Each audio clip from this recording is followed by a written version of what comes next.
नमस्कार दोस्तों, इस वीडियो में हम भारत में मोटर व्हीकल एक्ट के तहत विभिन्न तरह की गाड़ियों के लिए विभिन्न तरह के जो परमिट सरकार के द्वारा इश्यू किए जाते हैं उसके बारे में एक जानकारी आपको देंगे। विभिन्न तरह की गाड़ियों के लिए विभिन्न तरह के परमिट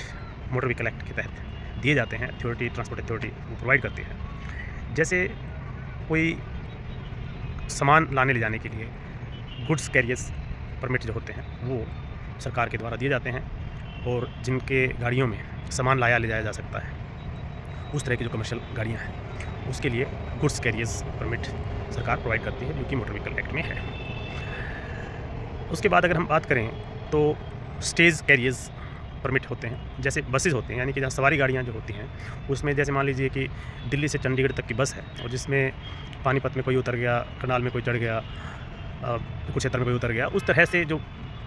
सवारियाँ लेते हुए चलती है एक जगह से लेकर के दूसरे डेस्टिनेशन तक, और जिसमें बीच में भी सवारियाँ चढ़ और उतर सकती हैं, उस तरह का जो परमिट दिया जाता है उसको स्टेज कैरियर्स परमिट कहते हैं। फिर कॉन्ट्रैक्ट कैरियर्स परमिट होता है। कॉन्ट्रैक्ट कैरियर्स परमिट में एक पॉइंट से दूसरे पॉइंट तक, यानी दिल्ली से चंडीगढ़ अगर जाना है तो उसमें एक मुश्त जो किराया या वो सिस्टम जो होता है कि उसमें पूरा का पूरा व्हीकल, ऐसा नहीं होता है कि कोई सवारियाँ बीच में चढ़ेंगी उतरेंगी, उनकी अलग से टिकटें होंगी, ऐसा नहीं होता है। इसमें पूरा का पूरा 1 पॉइंट टू सेकंड पॉइंट तक जो यात्राएँ होती हैं उसके लिए आप कॉन्ट्रैक्ट करते हैं और कॉन्ट्रैक्ट कैरियर्स परमिट कहलाता है। इसके अलावा अगर बात की जाए तो कुछ स्पेशल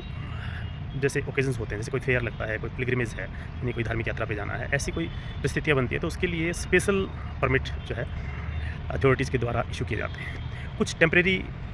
जो परमिट भी जो गुड्स या सवारी जो होती हैं उनको लाने ले जाने के लिए कुछ टेम्परेरी परमिट भी अथॉरिटीज़ के द्वारा दिए जाते हैं, वो भी मोटर व्हीकल एक्ट में हैं। जैसे एजुकेशनल इंस्टीट्यूट्स होते हैं उसमें बच्चों को लाने ले जाने के लिए, या कंपनियों में जैसे गाड़ियाँ